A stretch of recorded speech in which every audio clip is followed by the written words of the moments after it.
بسم الله الرحمن الرحيم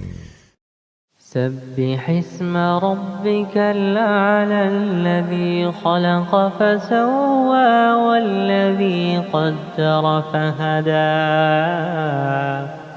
والذي أخرج المرعى فجعله غثاء نحوا سنقرئك فلا تنسى إلا ما شاء الله إنه يعلم الجهر وما يخفى ونيسرك لليسرى فذكر إن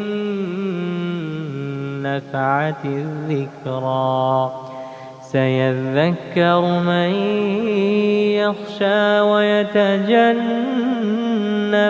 الأشقى الذي يصلى النار الكبرى ثم لا يموت فيها ولا يحيا قد أفلح من تزكى وذكر اسم ربه فصلى بل تؤثرون الحياة الدنيا والآخرة خير